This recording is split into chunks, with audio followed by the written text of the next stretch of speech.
Hello everybody and welcome back to the Healthy Orange Movie Reviews. I'm your host, Bennett Campbell Ferguson, and I'm joined today by Patrick Belin. We're going to talk about Terrence Malick's Knight of Cups. And to get started, I want to kick it off with a question. Okay. Patrick, I know we're both pretty devout Terrence Malick fans. Yeah, we're the two Malick geeks. Yeah, we're the Malick geeks of the group. So what I wanted to ask you is as a Malick fan, do you feel like this movie delivered on the pretty high promise of his previous work? I went into it with very high expectations, and it exceeded it. It delivered more than I expected, and I appreciated that very much. It was easy for me to give it a 4-star movie. They were doing some very interesting things with how the narrative form was different. The way I describe it, well, let me just say this. I wanted to write a review of this, but A, I'm busy writing other things, and B, I just have trouble finding words for it. Yeah, I know the feeling. The one aspect that really caught my attention was how the movie told its story. Yeah. It seemed to tell the story from a subconscious point of view of the main character. I feel that the material is not, the plot and the characters, it was not that important to me. What was important is how they were telling the story. It's as if Malick was pushing his storytelling abilities. I found this different from Tree of Life and what's the second one again? Oh, To the Wonder. To the Wonder. I Yeah, felt like he was hinting at this a little bit in Tree of Life. He built on it more in To the Wonder, and this one, Knight of Cups, was the full realization of that style, and I really enjoyed it. And this had a lot to do with his collaboration with Lubezki. Oh gosh, yeah, yeah. This was his collaboration. This was he couldn't have done it without Lubezki, I think. No. Any of the movies they've done together, they couldn't have done it well, I believe. You know, now that we brought Lubezki into this, Lubezki's work in The Revenant was very good. Of course, he won the Academy Award. He deserves it. Right, absolutely. I would have to. He was doing certain things with The Revenant in bringing the character of the natural world. And a footnote here is that I viewed the Revenant as a man versus nature as opposed to a vengeance movie. Sure. Anyways, yeah, I agree with that. Yeah. Going back to Knight of Cups. Again, Lubezki was bringing out L.A. in a way that I've never seen it in any other movie. Yeah, so yeah. I would have to say that Lubezki's work in Knight of Cups is actually superior to his work in Revenant. Oh, completely agree. Yeah.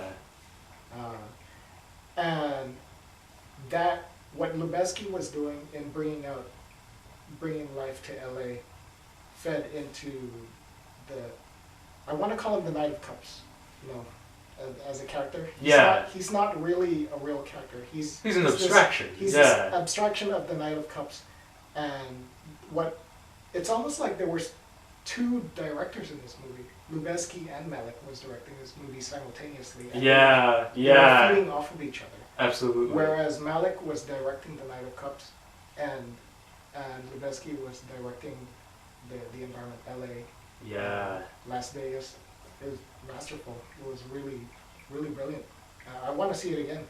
And in terms of pushing innovative narrative styles, on my drive here, when I was thinking about it, this movie could work as a 3D movie. Yeah. It'd be insane in 3D. Virtual reality models.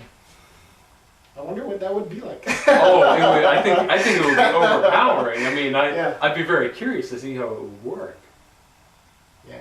Anyways, so that you have any follow-up questions or? Oh well, I just want to add that I'm with you 100%. I mean, this movie is just a beautiful, breathtaking work of art. I think you said it best when you said it's hard to find the words. I mean, you know, after you know seeing it, I just felt very very emotional, very shaken and overpowered. And I think you know you point to a really important thing when you say that the plot is not the biggest part of this. And I think you know one of the things Terrence Malick in this movie in particular got criticized for is that, you know, there's not a lot of details. You know, there's a story about Rick's father, but we don't quite understand the details of what kind of person his father is, and some people don't like that. I feel the opposite, because I feel like by getting away from specifics and plot details, Terrence Malick is getting to this deeper, you know, simpler truth of just what it means to be alive and what it, you know, means to feel love and loneliness and hope and despair. And I think, you know, to me it's hard to go back to watching normal movies after a movie like this, because this is its own, you know, beautiful, you know, wondrous, transporting spiritual thing. Yes. I had trouble writing about it because it's definitely not a usual movie. I would describe it as an experiential piece. Yes. I don't want to call it a movie or a film. I just want to call it an experiential piece. Yeah. I mean, they could translate this into something that you would see in an art gallery. Sure, yeah. Like, well, even literally, there's the art gallery scene in the movie that kind of speaks to that. Right. I mean, you could have multiple shots.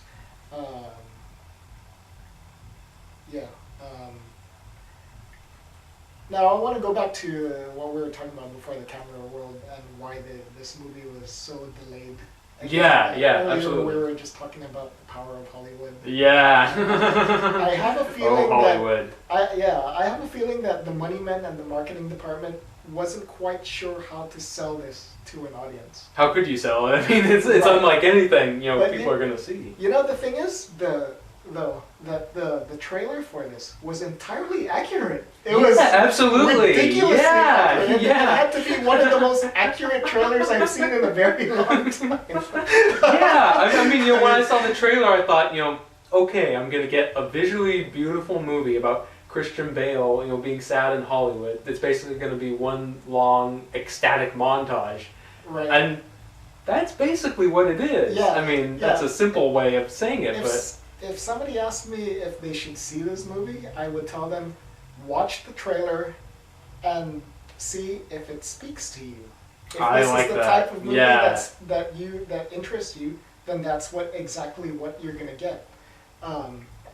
What you were saying about the visuals, anyways, going back to what we were just talking about, Lubezki's work, was what I really appreciated was, yes, it was easy on the eyes, but I don't feel that it was meant to be aesthetic for the sake of being aesthetic. I don't know. I've spent some time in LA, and it's not a very aesthetically pleasing place for my taste anyways. But again, I think what I said earlier is that this was an LA that I have never seen in any movie ever. Ever. So it was pretty crazy. Well, this movie at its core is, you know, really about a man who feels isolated in this massive city. And what I thought Emmanuel Lubezki did really well as a cinematographer was he made the city look kind of cold and soulless and monstrous. I mean, you've got these towering gray, you know, glassy skyscrapers that just look so, I mean, it's beautiful because it's shot by Emmanuel Lubezki, but it also looks, you know, very impersonal. And I thought, you know, he got across the idea of, you know, in this, you know, big megalopolis, how you could, you know, feel very lost and, you know, not just, you know, cut off from humanity, but cut off from nature. And nature is so important to Terrence Malick, I think. Right. It's an alienating place. Yes, yeah. And it's not just alienating in its form, but also the people that you're surrounded with, plus his work. You know, it's, you know, making a lot of money and being around people with a lot of money. His whole urban experience to him is just alienating. Here's another point that I want to get to. The most important part of this film to me was the first 10 minutes and the last 5 minutes. The first 10 minutes was very important. It was extremely crucial because it sets up everything that happens in the movie. You have to pay very close attention. And this is why I want to see it again, because that's how I felt about it. And I want to take a look at the detail. There was shots from outer space. Yes, establishing that the site that they were focused on exists in a wider reality. Sure. In a universal reality, you know, in the world, in the world of nature, and that's a Terrence Malick thing, right? He likes doing that. Absolutely. Also, of course, he sets up the story of the Knight of Cups, and you have to pay attention there. The biggest plot twist was, there's two big plot twists. The first one was when he gets his tarot readings. So you have the first act, which is basically the first 10 minutes, until he gets his tarot reading, and then the tarot reading sets up the rest of the film. Yeah. Because you know the cards that he was dealt. That's how the vignettes, I suppose, you know, of his experience, of this Knight of Cups experience. Well, the main character is the Knight of Cups, but the whole experience of the film was laid out in his reading. And presumably, you know, the cards are, you know, have the same names as the titles of the sections of each part of the film. Right. I would gather. I don't know if you saw the same film that I did, but there was a plot twist at the end. I don't know if you saw this. The whole film was kind of, to me anyways, how I was interpreting it was, there was a little hint of a redemption of the Knight of Cups. Yeah. But it didn't come. Yeah. And that just hit me like a ton of bricks. This happened right before the credits rolled. I was like, whoa. Well, wow. Well, let's talk about the ending, because I have, you know, the outline of an interpretation of it, but I'm still definitely wrestling with it. So, I mean, how do you see the plot twist? I kind of saw it as, okay, so maybe there is maybe a redemption for this character in his own experience. Because of course you have the whole film is premised on this idea of the Knight of Cups and the experience of the Knight of Cups, and there's a truth in that card. Right. You know, all the tarot cards have their truth. Yet, individual experience in life doesn't necessarily coincide with that exactly. I mean, no. Say for instance, I'm a Pisces, right? You read about how Pisces people are and blah blah blah. A lot of that corresponds to me, and I think it's pretty fascinating. But it doesn't correspond exactly. I'm not exactly sure what this reading says. So that's how the film played out for me. I was wondering if this character that we're following, if he was gonna kind of have this redemptive moment, like an epiphany to break him out of his I don't know, sleep, if you want to put it. Sure. His experience, if he'll break out of his experience, but that never came, and he remained the Knight of Cups. So sure. It goes back into circular form. You could watch this over and over again because there's so much density in the camera work. Right. Yeah, it's very dense. Yeah. I could guarantee you that when I see it again, it'll be a completely new experience for me. Well, yeah. I mean, you know, when I saw it a second time, it did change how I saw the ending. Like one thing I noticed was that I believe the second to last shot is of his apartment, and it looks like it might be empty.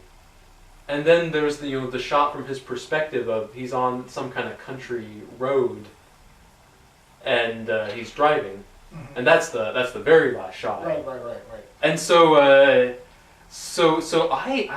wondered if at the end, I mean it's vague enough that I think it's it's hard. I have a hard time committing to this theory, but I wondered if at the end there's also a sense of escape, that like he's trying to get out of this world, this sleep he's been trapped in too.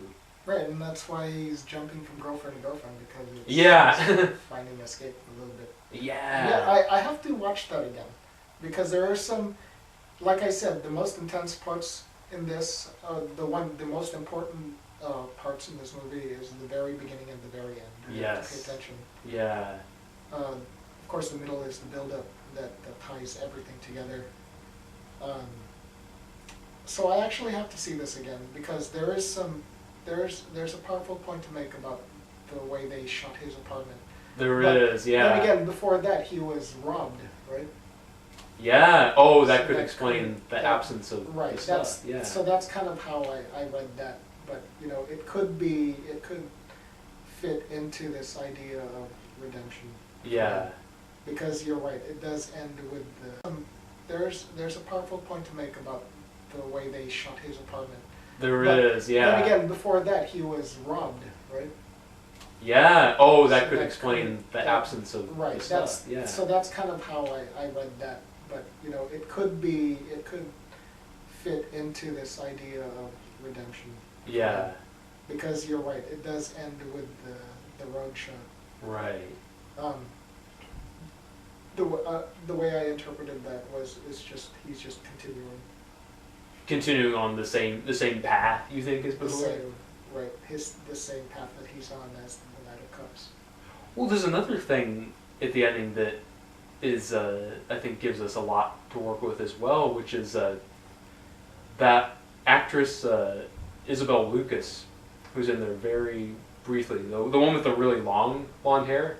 Okay. And you never see her face, but you see her I think briefly in the middle of the film, and you see her at the end a couple times, and I feel like that is that I think she was in there to make some statement about the path he was on. Like I think she could be yet another woman he's moved on to, which would play into what you said about he's caught in this circle and can't escape. Mm-hmm.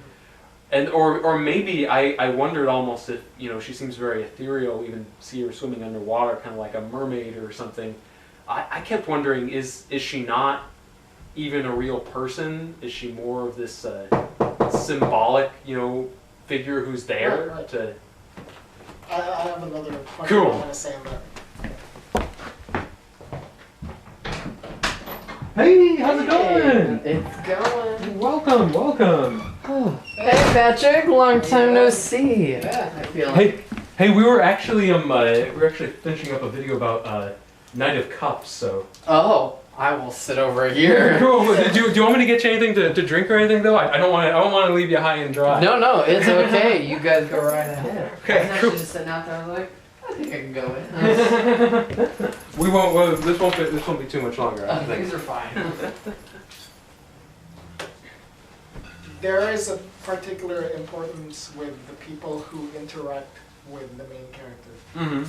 With that said, I think before I see it again, I'm going to do a little bit of research on the cards that he was dealt. That's probably a good idea. And how Yeah. that frames the relationships throughout the movie, because that would feed into what you were saying about the girl who reappears. Yeah. See, there's a little bit of a riddle. There is a riddle. Yeah. I love movies like that. Oh, me too. Yeah, there's so much to wrestle with. And I was just thinking about you and I both having gone to PSU and been beat over the head with allusions and intertexts. Sure. I mean the tarot cards. That's an intertext if I ever saw one. I mean I have a feeling like that would unlock more of what the movie's trying to say. See, here we are having discussion, having fun with the material of the movie that we're watching, but I think for the most part this was Lubezki and Malick pushing the narrative form, and that's what this film exemplifies more than anything. But the whole Ryder Cups thing is still a lot of fun. Absolutely. I can look into that. Well, I mean, one final question that I have, and going off of what you said about Lubezki, I mean, no Terrence Malick film means anything without those beautiful images that he and Lubezki create together. Mm-hmm. So is there an image here that you think stands out that is particularly meaningful in this movie? One particular image. Yeah, or if it's too hard to narrow it down because there's so many, you feel free to there's at pick least a couple. a handful. There's the sequence when we were driving through the LA freeways. Oh yeah, that was fantastic. Yeah. The way they shot Las Vegas. Yeah, the Vegas part was really Of course, really striking. Because there's that whole Disney thing going on in Vegas, right? So the way they portrayed that in this, I think that's a pretty important scene there. I agree. There's a lot of meaning there for the main character. It's almost like he's there's this interaction with him in LA and his existence, and then he's in this entirely different environment, which is Las Vegas. It's almost a mockery. It's almost a self-mockery for him. Yeah. Well, it's like it's his world, but it's even gaudier and more corporate and ghastly. Right. I think it's really like striking that moment where they meet that one guy out on the street and he says, "Even though I'm in darkness, I believe in the light." And I thought that's what this whole movie is about. Was this before he met his brother? This was during the Vegas part. Oh yeah. Yeah. Well, one image that I keep coming back to is, and I mean, as you alluded to, there's so many. I mean, this is a Malick movie, and it's all about the visuals. But the one that I keep remembering is when Christian Bale and Natalie Portman are standing on the dock, and you clearly see a sign that says "No diving." And what does Bale do? Climbs over the railing and leaps, from a pretty sizable height down into the ocean. And what Lubezki and Malick did, that I think was really brilliant, is they kept the camera really high. They don't go down to the water with him, so you just see him like as a tiny speck down there, like floating on his back. And to me, there was something so beautiful, like about the image and how high up he dived from. I just felt kind of hypnotized and moved and transported. She was probably the one character that had the most effect on him too. Absolutely, yeah. Out of all of them, and that makes sense that he would do this thing, jump off the pier even if the sign says no. Yeah. That makes a lot of sense. Another shot that really caught my attention was the shot of the Aurora Borealis, I think. Which part was that? Oh, with this was in the beginning. I think with the voiceover. Okay, yeah. Oh, yeah. Very important scene. Beautiful stuff there at the beginning. Yeah. I had a feeling Malick was going to include something like that. Yeah. Well, yeah. I mean, it's like going off of the Tree of Life. He wants to situate everything in a really kind of vast context. Yeah. He's I guess he's going in a spiritual direction. Yeah. And this was very evident in 2 to Wonder too. Yeah, absolutely. Yeah. And it's interesting because I mean, like from what I've heard, he's fairly religious, and I'm not personally, but I still feel drawn to the spirituality and the quests and the wonderment of his films. There's something about that just really resonates with me about the visual beauty and the characters trying to find love and salvation and redemption.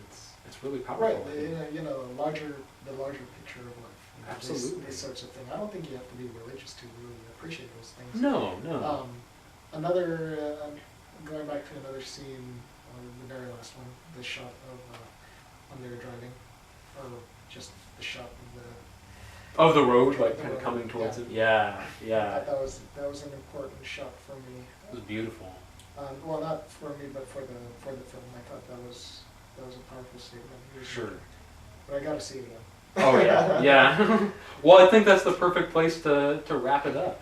I think we can both agree that you should see Knight of Cups if it appeals to you. yeah, yeah, yeah. As you put it, if you see the trailer, and you Because like it. I've heard, I've heard really negative reviews of this, and that's fine, you know. Non-believers, If it's not cast for them you- out. If it's not your cup of tea, it's not your cup of tea, you know. Yeah. Anyway. Well, there you have it. For the Healthy Orange movie reviews, I'm Bennett Campbell Ferguson, and happy movie watching. See you next time.